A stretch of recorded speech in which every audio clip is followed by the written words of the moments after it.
Next on Under Oath, we have Bruce Rothschild, actor, ex-NFL player, producer.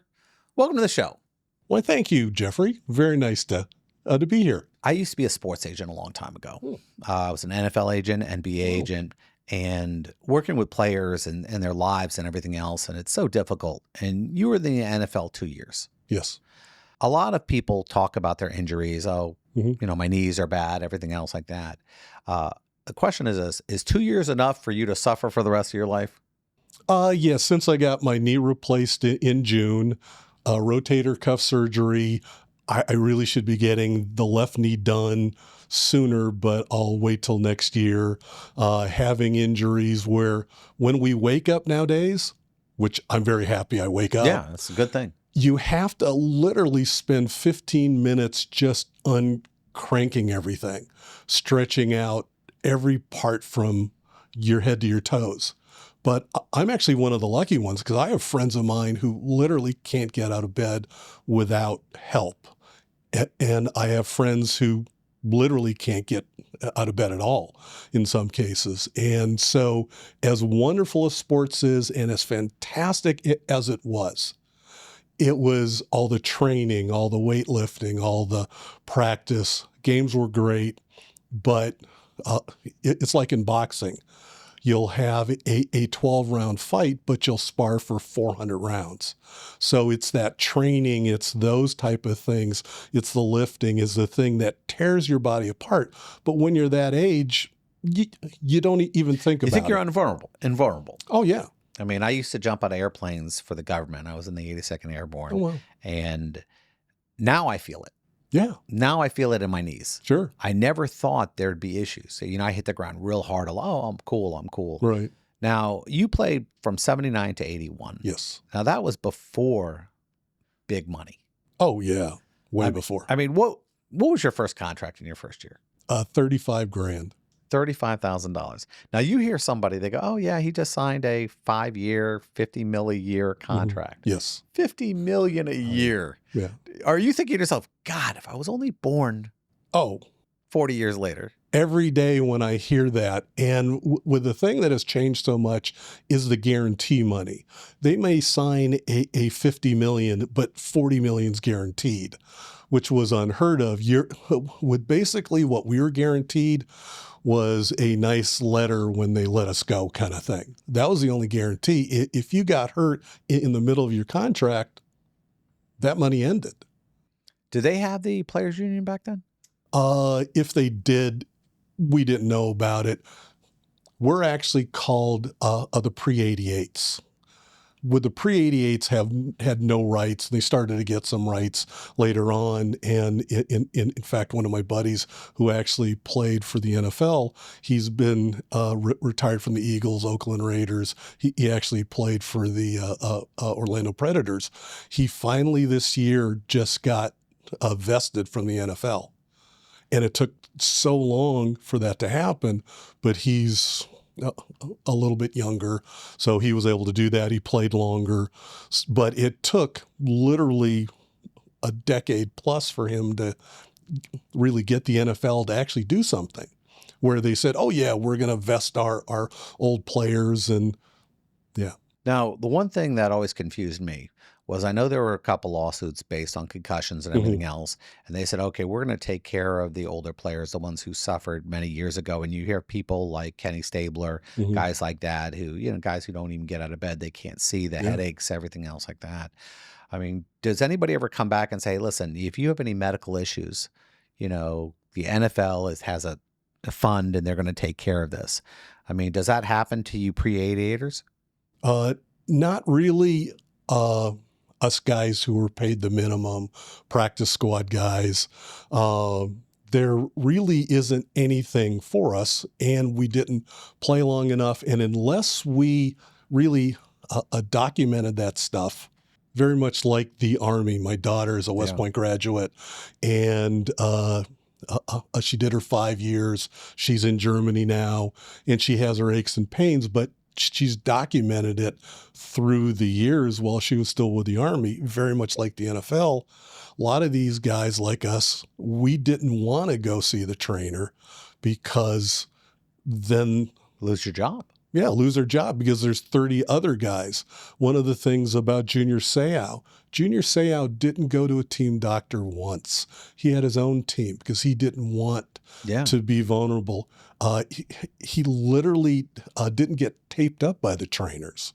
He had his own people to do that, and that's one of the problems with that CTE that they're now calling CTE, where it was just you had dementia, or you had like with boxers, because my friends Punch are, drunk. a punch drunk. And we met so many guys who weren't there anymore. And in boxing, there was no care for them. And in football, you never wanted to show that you had a concussion because all of a sudden you're damaged goods and no team would Couldn't touch get a you. contract. Yeah. They'd use it against you in your negotiations. 1,000%. And with Junior, even at such a high playing that he did, he was still worried about that. And he never went to any trainer once, never went in the training room. I remember, I know football's big. I mean, the Super Bowl did fantastic numbers. The hard thing is, when I was a kid, my dad used to take me to games, all the Dolphin games I used to go to. And I think about all those great games, and I don't see the same connection that people have with their teams, where they take their kids and their season ticket holders forever and everything else like that. It seems like it's more of a TV kind of thing. And I don't know, do you think there was a change in the way fathers and sons deal with each other, or is it just video games now and not sports? It has changed on what has happened. I think video games has changed the a landscape.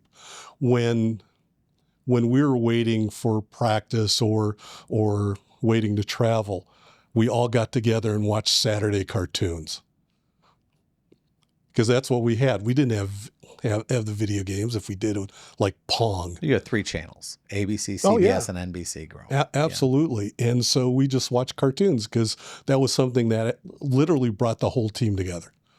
And there aren't many things, because if you're playing your video game, you're one-on-one with yourself. Now, we had talked earlier before we started about you were the number 2 shot putter in North America.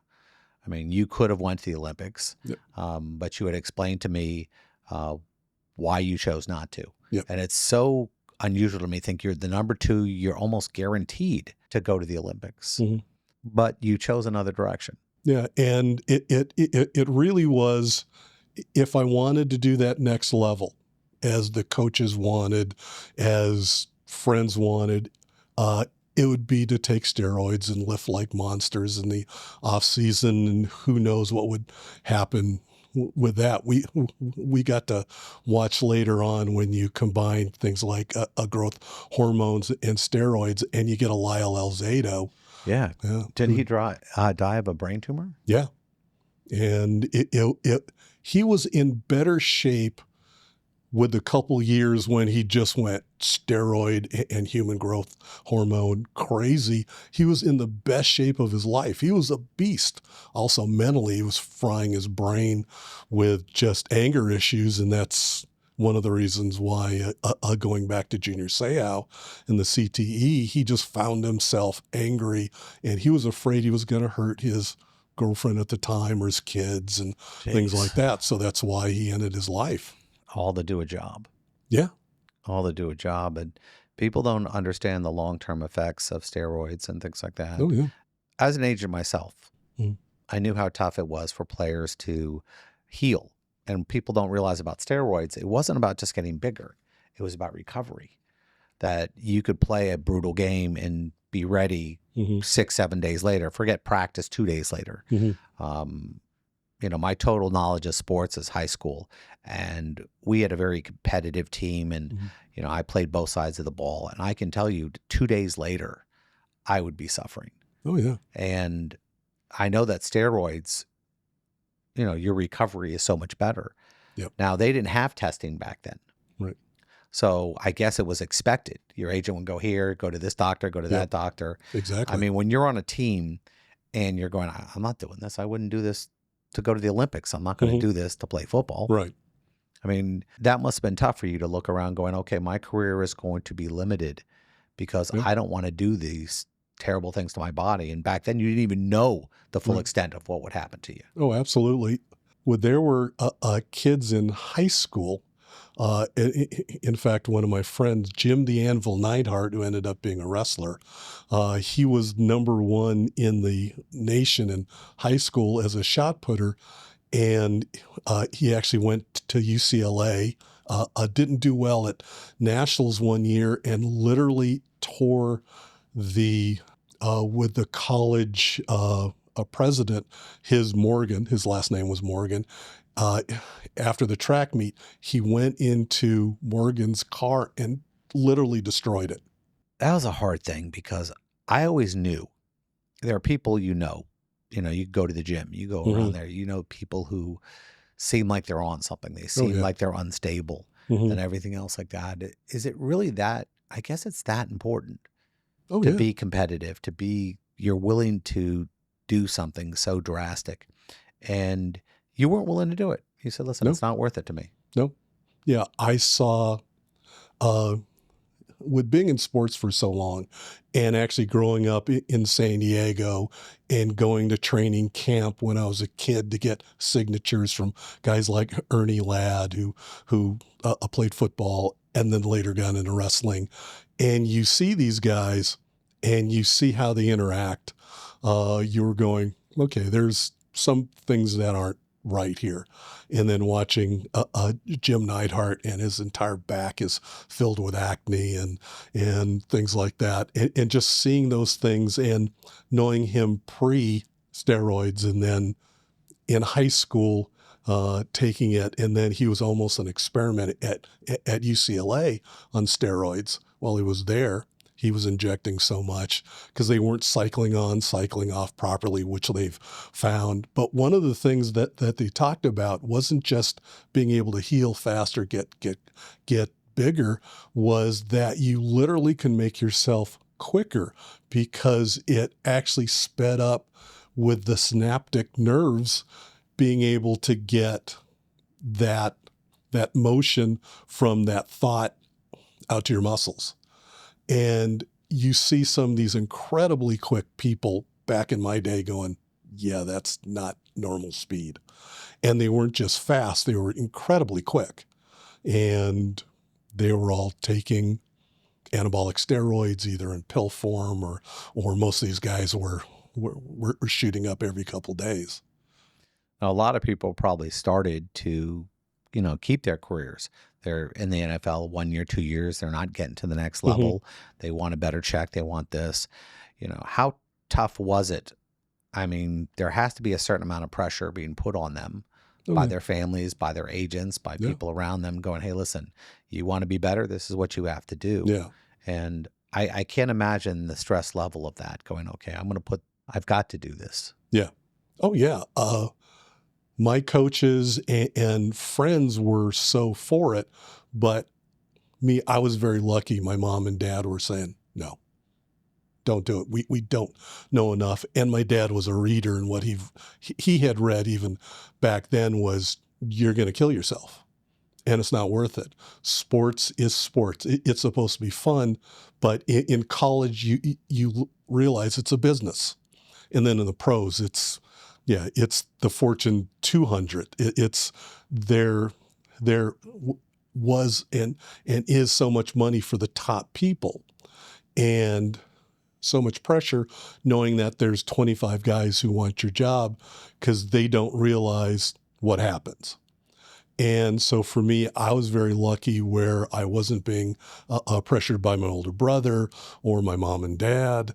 And so I was lucky because I have friends who went that route who aren't with us anymore and don't know how much that attributed to everything from their heart attacks to their body completely breaking down and then just literally living the rest of their life in a wheelchair. The hard part about that is, you do what you can to keep your job. Right. Oh, yeah. Now, you're in the second year in Hmm. the NFL. The season ends. Hmm. You're going, okay, season 3 is going to come. It's going to be great. I'm Right. looking forward to it. And then suddenly, Yeah. Well, you basically get the call from your coach not the head coach or anything like that, saying that we've gone in another direction. We really appreciate what you did for the team, yada, yada, yada. If you have anything from us, please bring it back. And you just kind of go, okay, maybe I should have taken the steroids. Maybe I should have done some of those other things that folks said to do. But you're going, no, I chose my path.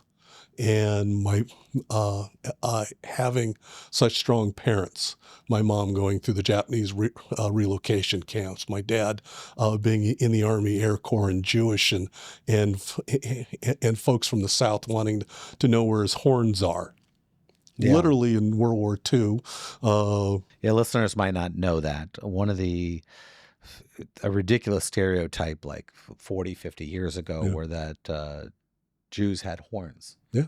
And that they were demons, and that so people would come and check. It was just crazy. I never had to deal with that, but my parents did, and people like that. So yeah, it's amazing how stupid we can be as a race, but Oh yeah, my mom spent 4 years behind barbed wire.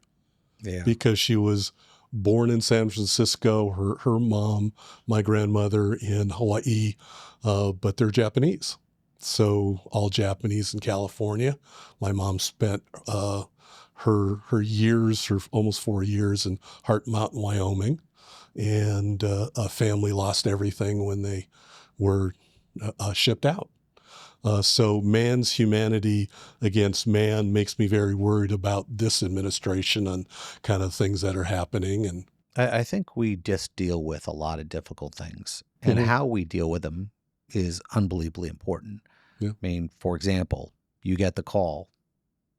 Now you have to tell everybody you know, I got to figure out what I'm going to do for my life. Yeah. Oh, absolutely. Now, when that happens, you hang up the phone. Who's the first person you call? My parents. Was that a tough call? Oh, yeah. Yeah, I'm kidding. Yeah. Oh, yeah. Yeah, I didn't mean to. Oh, I'm not Roy Firestein. You bastard. Yeah. No, you're not going to make me cry, Roy. Yeah, that's part of life. And really looking back, because no one's really asked that question, so thank you. It is about going back to reality, because when you spend your entire life in sports and you're told the best, you're the best, you're amazing, and these are strangers doing it, and you start to feel that way too. And so when I actually look at some of these players and they've got egos the size of the Mount Rushmore, I kind of understand, but they've been told a long time. Oh yeah. I mean, I can't tell you. I remember going to Hampton University to recruit a player, and he drives up and he's in this Escalade. Now I'm thinking to myself, you have no money. Yeah. You're broke. You are the third string, fullback. Right. Third string fullback. Yeah. Not first, fullback isn't even really a position in the NFL. Where did you get the car? And, somebody just dropped it off for my uncle. Oh, yeah. Everyone's got the uncle. They dropped the car off with the uncle. Yeah, LeBron James had, his mom and him both had Hummers. Yeah. Brand new. In high school. High school. Yeah. Now it's okay. Yeah. Oh. Now everyone gets paid. Yeah, now they're doing that in high school. They're actually getting And paid. some high schools don't allow it. Like Alabama is one of those, like the best quarterback in the country. High school players in Alabama, and they wanted to give him $1 million. Right. He can't take it. Right. They go, well, you can transfer. Yep. You can transfer to another state. He goes, no, I want to stay on this team. Yeah, I just read about that. And that seems crazy to me, but I want to get back to that. Football's over. You're sitting on the phone going, God, what am I going to do? Yeah. What am I going to do for money?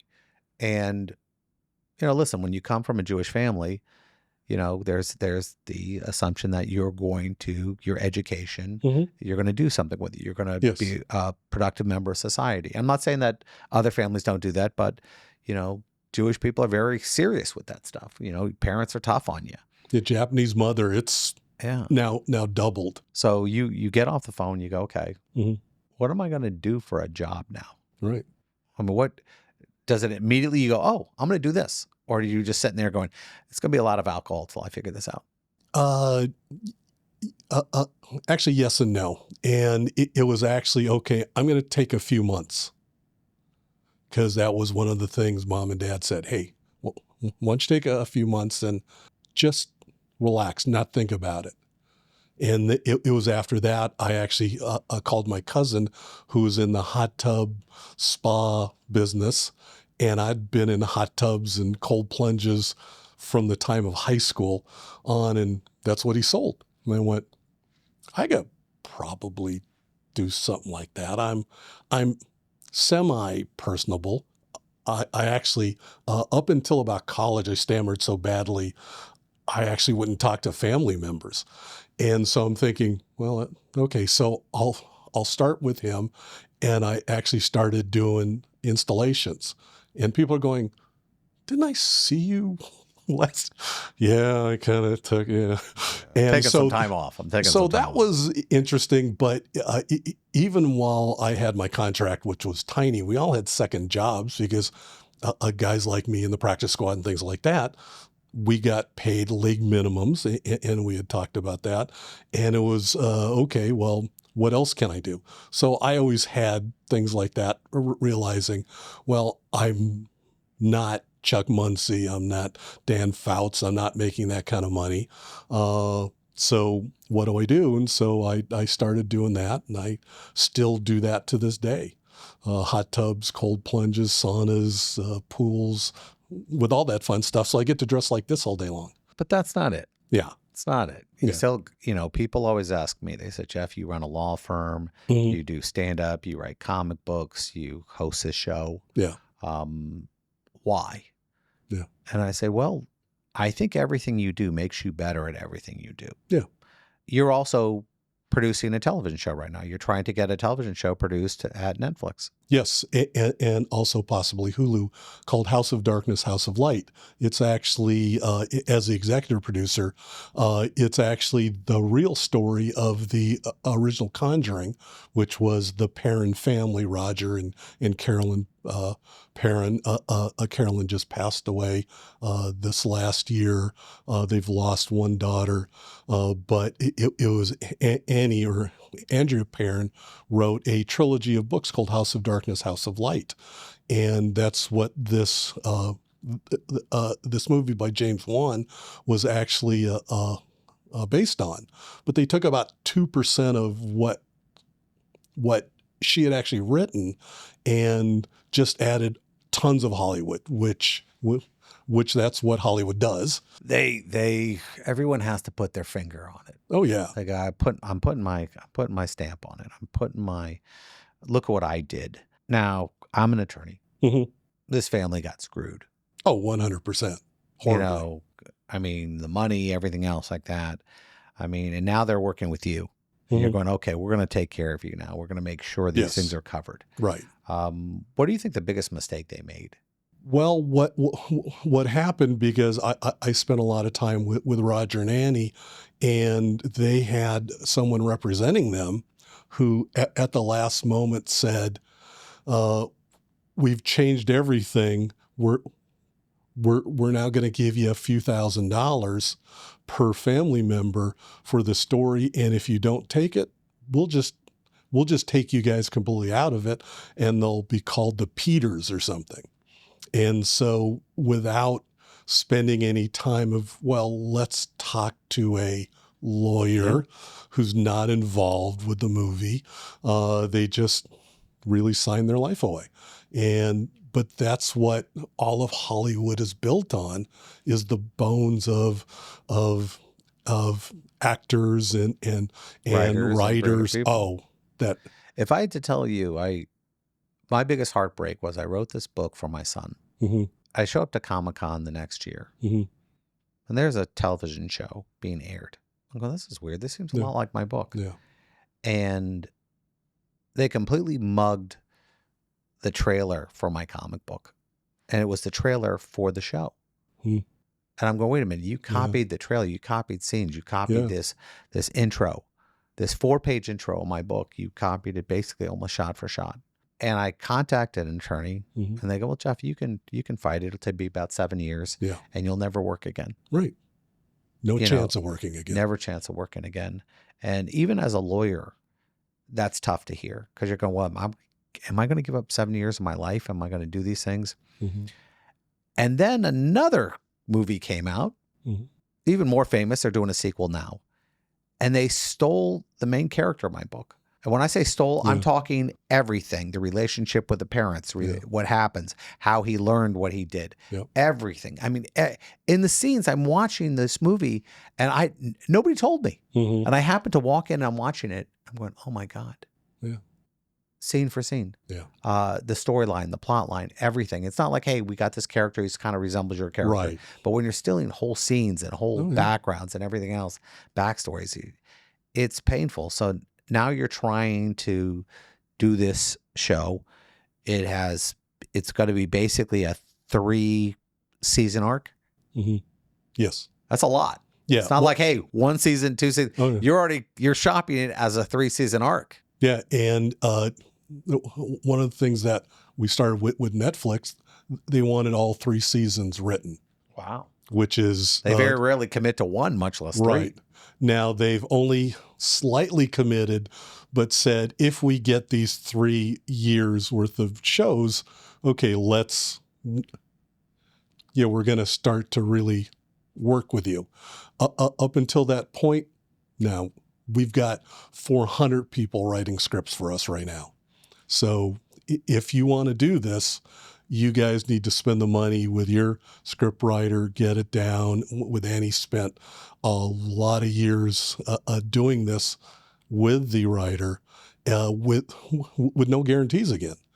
But she knows, and one of the reasons why it hasn't happened before, because every place wants control of that story, and they know not to do that again.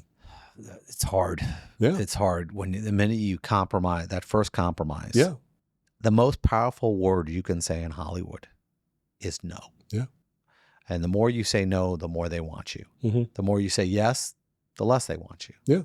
And that's really a difficult situation because I've seen people go through this, and I have a lot of friends of mine in the business, and it's just a weird situation, and I really wish you the best. I know this is good. Oh, thank you. The uphill battle you're going to have to get Yes. something on the air, Mm-hmm. but it's a dream. And I mean, you've accomplished most of those. Yeah. So that should be something that you're going, okay, another tent pole in my life. Yes, been very lucky, very blessed, but a real a quick story. We worked on the first a Rocky movie, and we were sitting down with Stallone, and he talked about that they're going to give him $300,000 for a story, then walk away. But as he said, every day while we filmed, Rocky Balboa will become a national hero. And he was so adamant, he took $30,000 instead of $300,000 when he literally had to sell his dog to be able to live. Jeez. And was then able to get a back-end deal that was good, where it was almost everybody would take a back-end deal where they would get X amount of profits. Well, in movies, there are no profits. There's no profit. There's no profits. It's such a scam. Oh, yeah. It's such a scam. So he was smart enough and lucky enough where they liked the story enough. Okay, we'll do that, and we'll give you this before profit. So when it came out, he was a millionaire and a national hero, and his life changed. But so many other people, like the parents, were the exact opposite. And I said, Hollywood was built on the bones of those people to this day. When people ask me what it takes to succeed, Mm-hmm. it's a fight. Oh, yeah. It's a fight. You have to be willing to fail. You have to be willing to continue moving forward when you feel hope is gone. Yeah. The tragedies, the bad moments in our lives normally define us. Yes. And we were talking earlier about this, about people suffering and the ability to suffer. Mm-hmm. And I think the fact is our ability to lose allows us to win. Yes. Oh, 100%. And when I travel, because I do a lot of speaking engagements, and luckily I get paid for it, in some cases more than I made in a year with the Chargers, it's letting them know we all get knocked down. Not everybody gets up. And it's almost become a cliche now, but unless you've been knocked down, wind knocked out of you, you're bleeding out of your eyes, you really don't know what that's like.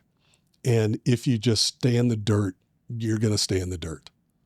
And it's when you get off and go, okay, bring it, is when you really start to win in sports and in life. And I really talk about that to a lot of kids, along with, hey, you better get your social media right, or with coaches stop looking at you on page one. And so that's People part are of things I talk about. We're so stupid. Oh, yeah. We're so stupid. In lawsuits, for example, Mhm. social media, Yeah. I can't tell you how many times in the middle of a court case, somebody will question a picture they took on social media, Mhm. a comment. Oh, you look happy in this picture. You look sad. That sounds kind of racist. I mean, you can't Yeah. even imagine how social media is used to judge you. When somebody applies for a job here, one of the first things I do is look up their social media. Yeah. And when you see somebody who's willing to put out so much stupid stuff in the world, Yes. imagine how much stupid stuff they'll do when they're working here. Oh, yeah. Oh, absolutely. And I spend probably 15 minutes of an hour speech just on that. And parents are shocked. And I said, you have to scrub your social media too, because they're looking not at just your son or daughter to give hundreds of thousands of dollars worth of scholarship, or you make your coach look like an idiot. Would the parents have to also, or their guardian or whoever, because they don't just stop at you. They'll check out your friends. What they do now, they have whole departments that when they're looking at recruits, that they scrub through that stuff, and they'll just go, no, just throw it away. Because it's not worth it for a coach to hassle with that. It's not enough for the assistant coach, because they're all looked at really under a magnifying glass. Why'd you bring that kid on? In the end, we fight the good fight. We do what we need to do. Yes. And thanks again for being here, Bruce. Oh, my pleasure, Jeffrey. It's been a blast. And thank you for asking some amazing questions. I really appreciate.